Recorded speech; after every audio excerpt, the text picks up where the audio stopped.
چەند کاتژمێرێک دوای ئەوەی ڕەجەب تەیب ئەردۆغان سەرۆککۆماری تورکیا ڕایگەیاند لە پەراوێزی کۆبوونەوەی ئاسایشی ئەتۆمی لە ئەمریکا لەگەڵ باراک ئۆبامادا کۆ دەبێتەوە.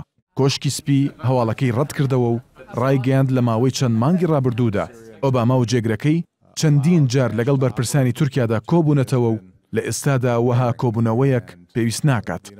ئەمەش بە بۆچوونی بەشێک لە چاودێران بۆ ئەو گرژیە دەگەڕێتەوە کە ماوەیەکە کەوتۆتە نێو پەیوەندیەکانی تورکیا و ئەمریکادا. ڕۆژنامەنووس جێفری گۆڵدبێرگ کە تا ئێستا چەندین چاوپێکەوتنی لەگەڵ ئۆبامادا ئەنجامداوە دەڵێت ئەردۆغان لە ئاستی چاوەڕوانیەکانی ئۆبامادا نەبووە.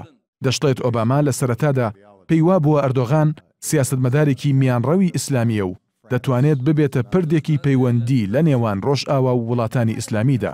بەڵام لە ئێستادا ئۆباما بۆ چوونەکەی لەسەر ئەردۆغان تەواو گۆڕاوە و پێی وایە ئەردۆغان سیاسیەکی سەرەڕۆ و شکست خواردووە و یارمەتیدەر نییە بۆ سەقامگیری دۆخی سووریا. ئەمریکا و تورکیا دوو هاوپەیمانی مێژوویی یەکترن. لە ساڵی 1947ەوە پەیوەندیەکی بەهێزیان هەیە. لەو ماوەیەدا هەرگیز پەیوەندیەکانیان وەک ئێستا لاواز نەبووە.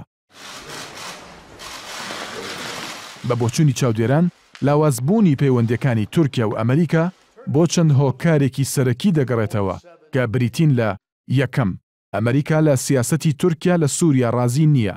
استراتیژی تورکیا لە سووریا ڕوخانی حکوومەتەکەی بەشار ئەسەدە. بەڵام ئەمریکا هەرچەندە دژی بەشار ئەسەدە لە ئێستادا ئەولەویەتەکەی سووریا شەڕی داعشە. جگە لەوەش ئەمریکا ناڕازیە لەوەی کە تورکیا سنوورەکانی بەڕووی چەکدارە بیانەکانی داعشدا با تەواوی دانەخستووە. هەروەها لە دوای دەستپێکردنی جەنگی هاوپەیمانی نێودەوڵەتی دژ بە داعش، تورکیا لە سەرەتادا ڕێگەی بە ئەمریکا نەدا لە فڕۆکەخانی ئەنچەرلیکەوە هێرش بکاتە سەر چەکدارانی داعش. هاوکات لە ماوەی ڕابردوودا تورکیا لە ئەمریکا بێهیوا بوو دوای ئەوەی ئەردۆغان چەندین جار داوای کرد ناوچەیەکی ئارام لە باکووری سووریا دروست بکرێت. بەڵام ئەمریکا هەموو جارێک داواکەی تورکیای ڕەت کردەوە. دووهەم، ئەمریکا لە سیاسەتی تورکیا بەرامبەر یەپەگە و پەیەدە ڕازی نییە. تورکیا پەیەدە و یەپەگە بە هێزی تیرۆریستی دەزانێت و ئەمریکاش بۆچوونێکی تەواو جیاوازی هەیە و لە شەڕی داعشدا لە سووریا پشتی بەهێزی یەپەگە بەستووە. سێهەم، ئەمریکا هەرچەندە پەکەکە بە هێزێکی تیرۆریستی دەزانێت بەڵام ناڕازیە لە تورکیا بەوەی کۆتایی بە پرۆسی ئاشتی هێناوە و ئەمریکا پێی وایە دەستپێکردنەوەی شەڕی تورکیا و پەکەکە کاریگەری لەسەر شەڕی دژ بە داعشدا دەنێت و دۆخەکە ئاڵۆستر دەکات.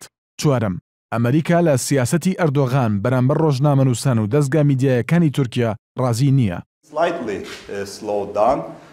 تورکیا و ئەمریکا تا ئێستاشی لەگەڵدا بێت هاوپەیمان و هەردوو لایەنیش گرنگی بە پەیوەندیەکانی نێوانیان دەدەن.